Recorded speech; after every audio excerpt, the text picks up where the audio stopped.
Bareskrim Polri tengah menyelidiki dugaan korupsi proyek pengembangan pabrik gula PTPN 11. Pada Kamis kemarin, penyidik menggeledah gedung Hutama Karya Tower di Cawang, Jakarta Timur.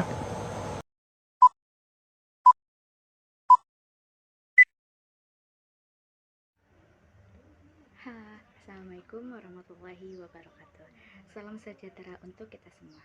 Perkenalkan, nama saya Maria Bella dengan NIM 1521043 dari Program Studi Informatika Fakultas Teknik Informatika.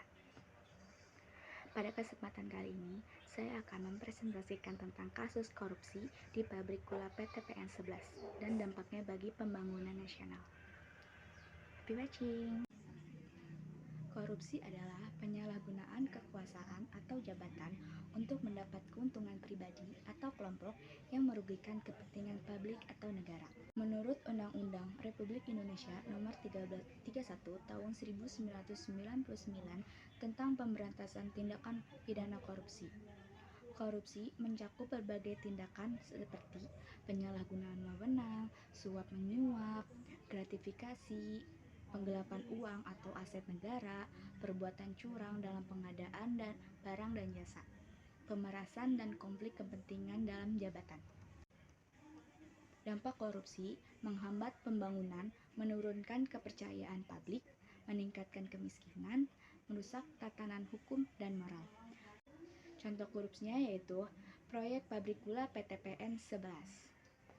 Kasus korupsi terjadi pada dalam proyek pembangunan pabrik gula oleh PTPN 11, dana triliun rupiah telah digelontorkan sejak tahun 2017. Namun hingga kini, pabrik tersebut tak kunjung selesai. Setelah diselidiki, ditemukan bahwa sebagian besar anggaran korupsi melalui pengadaan fiktif, markup-nya, harga, hingga penyalahgunaan wewenang oleh pejabat internal dan pihak kontraktor. Korupsi proyek BUMN pabrik gula PTPN 11.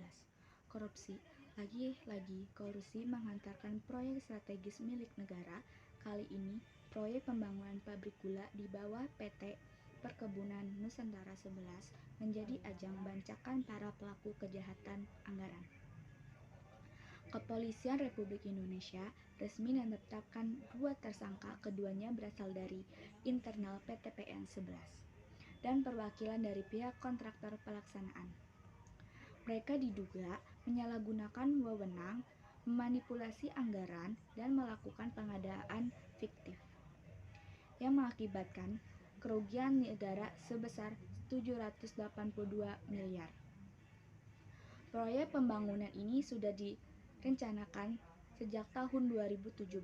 Seharusnya menjadi solusi pangan nasional, namun kenyataannya proyek tak kunjung rampung, dana sudah dikuncurkan tetapi hasilnya nihil.